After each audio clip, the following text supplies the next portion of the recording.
Ayy, lighting it up like a hallway. Tell them get ready to party. Beast mode, break out the cage. I'm killing the game in the 7th.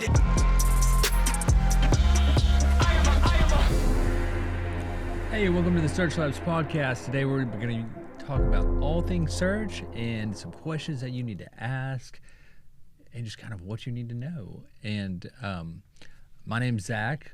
I'm the founder of the TheSearchLabs. I've been a Google partner for 9 years now, and you know, stuff changes every day, and it's just crazy. And with me, I have my colleague Caleb. Caleb, what do you do at the TheSearchLabs? So my title is Cloud Engineer. It's kind of a very intricate title. People always confuse with exactly what I do. But basically, I help manage a lot of our data and a lot of our APIs in the cloud. On top of that, I also do SEO, I do software development, and I do web design. So I kind of have full stack of the whole IT infrastructure for our company. Yeah, a whole lot of technical things and some code that I don't do. A very valuable part of our team. Mm-hmm. So today, we're telling people about search and kind of helping some people understand. But we're meeting with people. What's the question we ask most by everybody? So whenever people come into our office, they always see like the big Google partner badge we have hanging on the wall, and they always ask, "Is Google listening to us?" Right. Google Home. Siri on the phone, stuff like that. Yep. And the answer is no. The answer is no.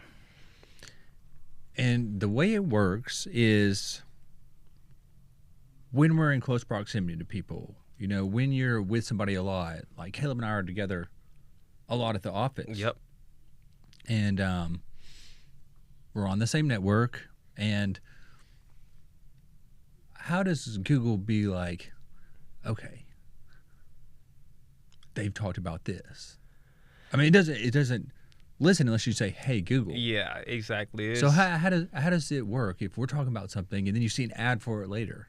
One, again, because if you're talking about it, then there's a high chance you've already searched for it in the past, and then again, being on the same network, you're talking about it a lot. It's just how if your Google Home is on your network as well, if you search for it, you talked about it, it's not listening to you. But again, proximity and everybody being on the same IP address and everything like that. Right. I mean, I'll come in the office some Mondays. I'll be like, "Man, did you watch the Longhorns this weekend?" Yeah. I was like, "Man, that game was crazy." Stuff like this. And maybe Caleb did, maybe he didn't. Mm-hmm. But since I look at every blog there is about Texas football and read that stuff all the time. Exactly. Yeah, like I'm sure you've seen stuff about sneakers, basketball highlights, maybe something about Google Cloud. If I'm trying to work on a new API, I'm sure you see stuff about that all the time on your feed as well. For sure. And I mean, you see more stuff about search now than you used to. Exactly. So it's not that Google's listening to you. It's saying, "Oh, these people are together. Yep. They spend a lot of time together. Yep. They probably have similar interests. Exactly. Since this person was looking up this, the other person probably likes this." So that's kind of how that works. It's just like, "Oh, you like this person. Y'all have similar interests." Yeah. During Christmas, I try to look up certain things so Ashley sees ads for them. And be like, "Oh, Zach might like this." I might have steal for that. Christmas. I'm telling you. Steal that. That's clever. I thought about that. Gold. Okay. Gold. That's how you. Yeah, that's smart. Moving on. So, we get asked that question by everybody. Yep. So I hope that helps people understand, kind of, you're not being listened to. But you're not being listened to, but you are being tracked. And what I mean by that, there's not somebody just sitting in a back room watching everything you do. It's programs. It's algorithms and AI and software and all these new features that are coming out. It's not something to be scared about as well. You don't need to be scared about it. It's nothing to worry about.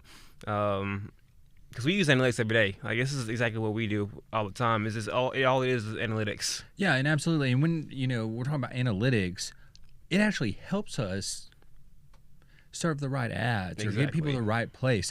It's not scary because it's just somebody said that somebody programmed. When people go to a website, here's how long they spent on this page. How did they get there? Did they watch a YouTube video? Did they click on a ad they saw in the search results page? And based on that information, we're able to say, "Oh, this person looks at this stuff a lot," or they spend a lot of time on this website.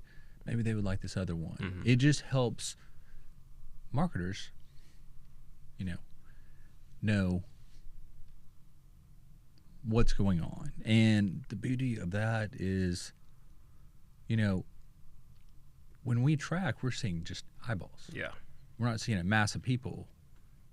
I mean, compared to print or billboards or commercials where it's just, a public shoot and spray pretty much, just spray and pray, just trying to get hope they see it. And hope they see it. Exactly. Right. Yeah. Yeah. Compared to whereas what we do with paid search, we are able to, fine tune every single ad, every single campaign, and market it to the direct consumers that we're looking for. Yeah. And, we do that by, putting keywords on there that they're searching for. Mm-hmm. Say, if we're showing, something for like a,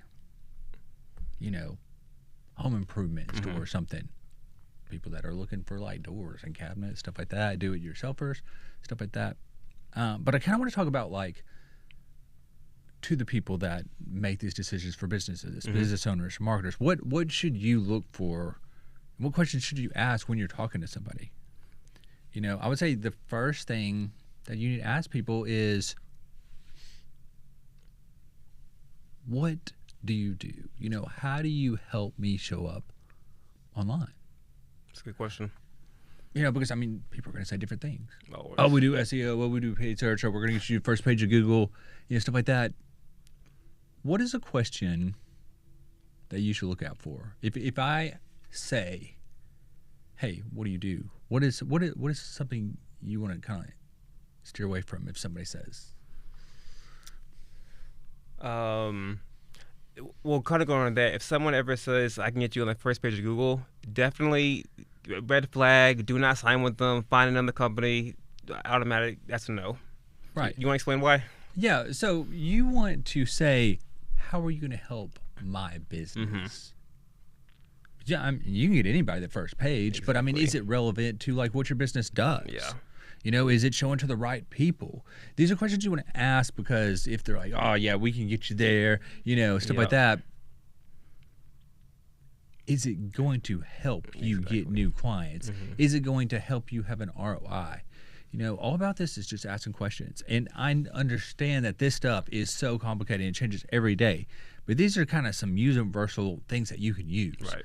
That, people have been asking for 10 years, So, just when you're talking to somebody, you need to say, how will this help me? How will this help my business? And listen to them. And, if they ask more questions, tell me about your business. Tell me about, like, what products you want to sell. What are your goals?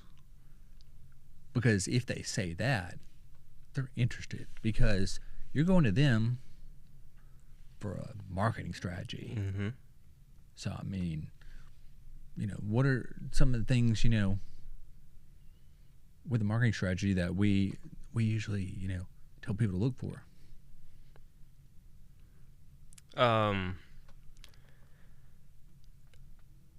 So marketing strategies like SEO or Yeah, what is yeah. that, So, what like, do you mean so, by like, strategies? We ask people, what are your goals? Oh, okay. What do you want to Yeah. achieve? Mhm. Do you have, people say, I want to do, 10% growth in a year. Okay. So like maybe trying to get more clients or trying to scale a business, trying to get more revenue, maybe website traffic, more conversions, goals like that. Yeah, exactly. So when we get that information, we kind of know how to like set up a strategy, because, some people might want to just get their name out there, do Okay. some branding and awareness. Yep. Some people might want to increase brand consideration. They get a lot of traffic, but people aren't really like, connected with them. What are some ways that we use to help people connect with the people that are on their sites?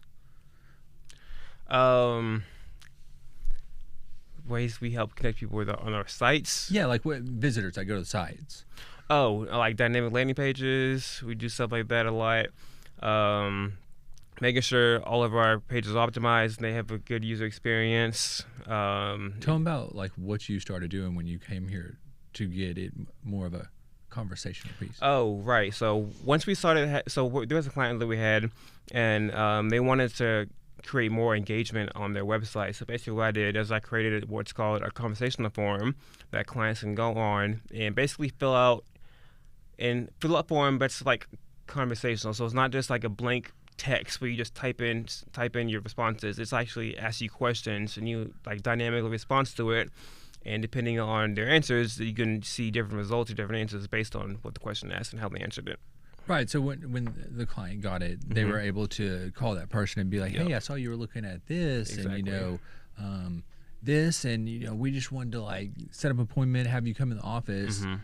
Because when you make that call, people are like, "Oh, they really know," and it helps. I mean, we've seen tons of engagement, but there's different ways that people get in contact with their clients. I mean, some people are just selling stuff, and they're like, "I want everybody to buy," And that's awesome. That's a good goal. Yeah, I mean, absolutely. if I was selling stuff on the site, I want everybody to buy it. But in addition to that, not everybody's ready to buy when they go to the site. You know what I mean? Yeah. So how do you, as a marketer, kind of navigate that? Because you know that not everybody is going to convert on the first visit. So as a marketer, how do you kind of navigate that? So when we look at where they're going, Okay. they might click on a link that says, "What is this?" What is, what's a purple lily? Okay. Yeah. So like they're reading about it, and there might be a link buy now, but they don't click on it. Okay. And they might like go to a bunch of different pages. What is, a rose? What is, I don't know a lot about flowers, but Right. you get what I'm saying. Like they might go and look at different things, or maybe there's like, type of what should I put in my garden, stuff like that. That they're planning. They're not ready to buy yet because they're still researching and planning what they want to do. Okay. So it's good to have information on there because not everybody's ready to buy when they first start this journey. Exactly. I mean, I can't tell you how many times I get on there and I'm just trying to like learn before I even start looking on like pages that sell stuff. Oh, just yeah. because. Yeah, I think everybody does that now too. Just because there's so much more information now on the web, it's kind of hard to convert on the very first visit, just because there's so much out there, so much research is out there.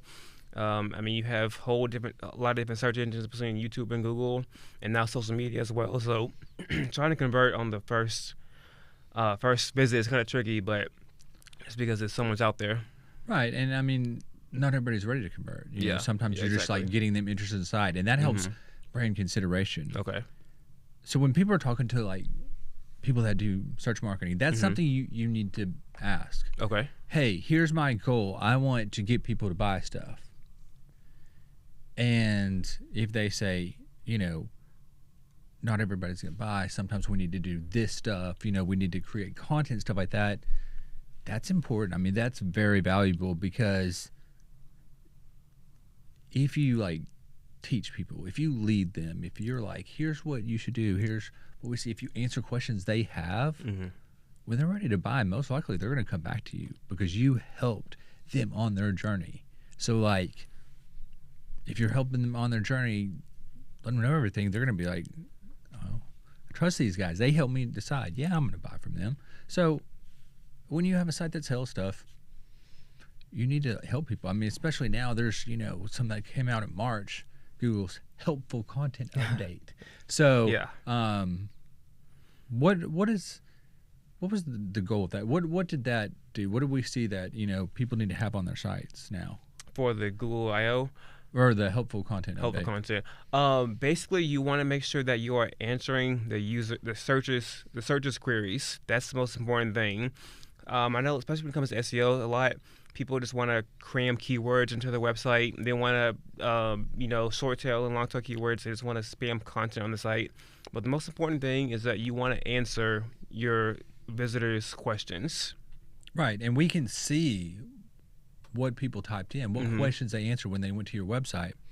And if you're seeing that a lot of people ask this and you don't answer that question, that's something that your marketer, your search marketer should bring to your attention. And that's a good question to ask. Hey, what are people typing in that leads visitors to our website? Are we serving them? Are we doing this? Can you kind of explain some of that stuff to me? And then ask them, are they getting the answers they want? Is our website valuable to them? Because if it's not going to lead to ROI. And not everybody's selling stuff on their website. Sometimes people are just getting leads, like dentists or electricians, people like that. They don't sell stuff. They do services, so they just want clients. One thing I want to talk about is when you're talking to somebody that you're going to possibly use to do your marketing, what are some characteristics that like we talk to everybody, right? And why is that? Why is that important? For one, we kind of want to get a feel for their business and their business goals and how they operate. 3 of our biggest things is honesty, transparency, and authenticity. You want to explain more about that? Yeah, so there's a lot of just bandits in this industry that will tell you anything just to get you to like spend money with them. I mean, there's some companies where just salespeople talk to people, and the people that are actually doing the campaign are in the back end. Yeah. You might never even see them. Yeah. So I would ask, hey, are you the one who's going to be managing our campaign? How does that look? What's that structure like, right? And we're honest because we do the actual campaigns. We do. Sorry to cut you off. No, but it's no, Paul, because we actually had a client we brought on last year, and he was actually surprised that I was a developer. That I was actually an in-house. I wasn't somewhere overseas just doing coding in the middle of the night. Someone he actually saw face to face, so he was impressed with that. So I think kind of having that physical presence is always a good thing. Right, or just meeting the people that are actually working on your campaigns. Exactly. I think that's important, and we're transparent in that. I mean, you can hit us up and be like, hey, what's my campaign doing today? Hey, what is this? Because we're actually running them. We don't have to be like, oh, let me get back to you and talk to So just being able to talk to the person that's actually running your campaign, I think that's important. Yeah, me too. And we send reports every Friday. Give access to analytics to our clients. Just are transparent with what's going on. When we say authentic, can you explain that? Like, so for me, I'm a developer, which means I come into work almost every day wearing hoodies, sweatpants, and Air Max. Obviously if we have a client, I'll put on the company shirt, but most days out of the day, I'm in the big office. I'm on the couch, laid out with my MacBook on, on my lap, and just chilling. I know you always like to come in wearing cowboy boots and fishing shirts and jeans. Yeah, I mean we're not gonna dress up and wear suits, right? When we meet with people, because that's not who we are. That's not who we are. We're just When I went to San Francisco and I was talking on the Google stage, I had my boots on and I had some mud on them from previously, and they were like, "You from Texas?" And I was like, "Yeah." They're like, "Yeah, boots." And I was So we're authentic. We're not gonna be like act like something we're not. Just to make a sale. Exactly, because I mean, we want to be comfortable with our clients, and just talk to them and just see who they are, So we're authentic, transparent, and just honesty. Honesty is the most important thing. Yeah, absolutely. And that's not something you just be like, hey, are you an honest person? But everybody's gonna be like, yeah. Yes. So there's some questions that I would probably ask, and trust and honesty is something that takes time. But something I've had to tell people is, hey, this campaign is, it's difficult. I'm struggling with it. Can, we sit down and talk about stuff? So if people are asking you and you're asking them questions like, hey, how's this campaign and stuff? And they're like, oh, it's all great. Yeah, you're doing good. You're making money. That's I'd like to meet them because they are very, very talented. Absolutely. This stuff changes every day. Yeah, especially that we were actually watching Developer IO now last week, and now with all this AI stuff coming in these campaigns and these search strategies and this content. How do you feel about these changes coming up? I mean, I feel like every 3 minutes we were like, that's amazing. That's going to be awesome. Blew my mind. So, I mean, yeah, what worked a month ago, Yep. there's new strategies. There's even stuff that's better. There's stuff that's like new, you know, all this AI, you know, and stuff like that. And like, first I was like, oh man, this stuff's, man, it's going to change everything. But we sat down and we started learning it. So now we'd be like, oh, this is how you can use it to further your campaigns. So, you know, that's a good question to ask. I feel like, you know, how are y'all using AI in that, you know, in strategy? You know, how can that help our business, you know? Yep. And I mean, what's some of the stuff that we saw that we're like, oh man, that's going to be great for our clients? Oh, personally, I really liked the Gemini API, which is Google's AI assistant. I thought it was super cool. You know, I told you I just built our own chatbot. We have trying to start up, which is pretty cool. AI, I think, is a great tool to use. Obviously, you still need that human touch because AI, at the end of the day, you're just nothing but binary numbers, a 0 and a 1. So you're always going to have that human capacity to it. So I think it's a good tool, but it's supplementary, not a replacement. Right. Yeah. I think, you know, something is yesterday when we were watching Google Marketing Live, the VP of ads was like, AI is not a marketer. Exactly. AI is a tool for marketers. Yep. It can help, you know, it can crunch a whole lot of data. It can like run some stuff, but like the creativity and the like discovering the intent and all that stuff, you can't just use a human today, and you can't just use a computer. You got to use both of them together. Yep. So, you know, I think when people are talking to marketers, hey, are you using AI? You know, how are you, you know, doing that? Are you doing everything human? Are you, you know, automating a whole lot of stuff? Just kind of like, you know, you may not know everything because I mean AI and all that stuff takes a lot, but just kind of ask them and you know, kind of get them to explain it to you because you know everybody does it a little bit differently, and you just want to ask questions. You know, ask, and if you don't understand something, like if me and you are talking and they're watching this and they're like, what is a long tail keyword? Right. Yeah. What is, you know, SEO? Yeah. What is the cloud? I get asked all that. I get asked that a lot. People. How does the cloud work? What is the cloud? What is the cloud? Like, yeah. So I would just say, you know, if you don't understand and you're meeting with somebody, ask them because like we love those questions. Oh, absolutely. We love to sit down and just like geek out. Yeah, you know? yeah. So like I 100%. Love it when people are coming in. They're like, hey, what's, you know, paid search? What's SEO? And I'm like, hi, thanks for asking. You know, and you know, people. The cloud, you know, people don't understand that. I mean, it took me a while to understand the cloud, you know, but I mean, you know, there's a whole lot that you do that, you know, like I didn't understand, but it, you know, it's powerful. I mean, you know, just kind of a brief overview of kind of how you like look at the campaigns we have and you're like, hey, we could probably do this to make it more effective. What are some of the things you look at and tell clients when they come in? Keywords is one of the biggest. Oh, so for people that are watching, a keyword is basically the user's query, what they search and what they're looking for, and how and if it's on the website or not. That's basically what a keyword is at the end of the day. So when it comes to campaigns, I like to look a lot at our positive and negative keywords. Personally, a lot. I think that is a great way to see how exactly if they're running effectively or not. So what do you mean when you say positive keywords and negative keywords? What's the difference between those? So a positive keyword is something that you want to show up for, and a negative keyword is something you do not want to search for. So for example, as a developer, if I was searching for Python, I wouldn't want to make sure Python, the programming language, not Python the snake. So not Python the snake. So you can go in there and set negative keywords. That way, when you're running ads, you don't show up for something you don't want to pay per click for.